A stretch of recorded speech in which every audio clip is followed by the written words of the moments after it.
Everyone, কেমন আছো তোমরা সবাই? আশা করছি সবাই ভালো আছো, আমিও ভালো আছি। আজকে আমার রেসিপি হচ্ছে চিংড়ি মাছ ভাপা।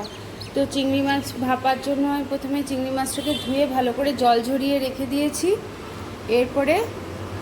এরপরে আমি মশলাটা করে নেব। মশলাটা করে নেওয়ার জন্য এখানে নিয়েছি একটা মিক্সিং জার। এর মধ্যে আমি 8খানা পাকা লঙ্কা দিয়ে দিচ্ছি। এরপরে দিয়ে দেবো আমি সর্ষে 2.5 চামচ,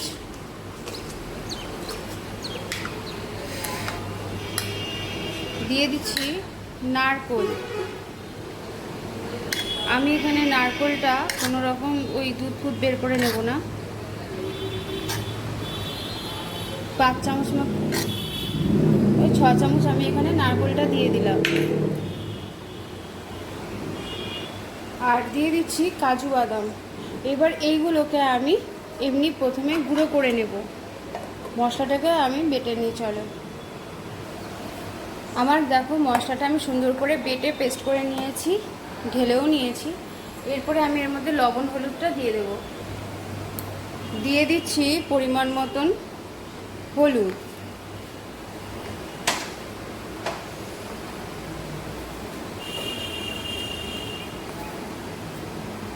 লবণ,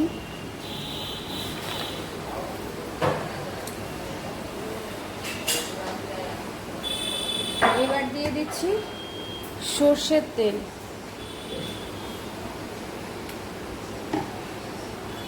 দিয়ে দিলাম মাছগুলো।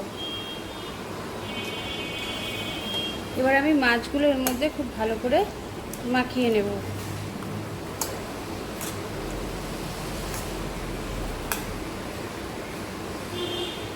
এবারে দিয়ে দিচ্ছি লেবুর রস। তোমরা চাইলে টমেটো কিংবা টক দইও দিতে পারো, তবে লেবুটা দিলে গন্ধটা কেটে যায়।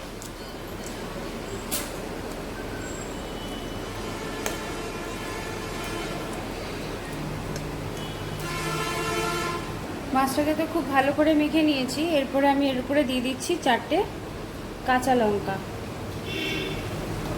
আর একটু সর্ষের তেল।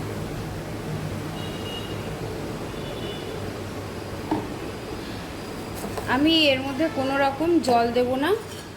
এরপরে এটাকে আমি ঢাকা দিয়ে ভাপে বসাবো। তো ভাপে বসাবো বলে আমি এখানে প্রথমেই গামলায় জলটা ফুটতে দিয়েছিলাম। জলটা আমার খুব ভালো মতন ফুটে গেছে। এর ভেতরে একটা স্ট্যান্ডও আমি দিয়ে দিয়েছি।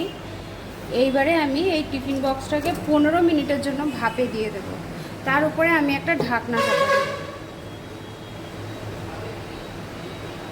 তো এই যে দেখো, আমি ঢাকা চাপা দিয়ে দিয়েছি আর তার উপরে একটা নোড়াও দিয়ে দিয়েছি, যাতে করে ভাপটা না বেরোতে পারে। গ্যাসের ফ্লেমটা হাইতে রেখে আমি 15 মিনিটের জন্য মাছটাকে ভাপিয়ে নেব।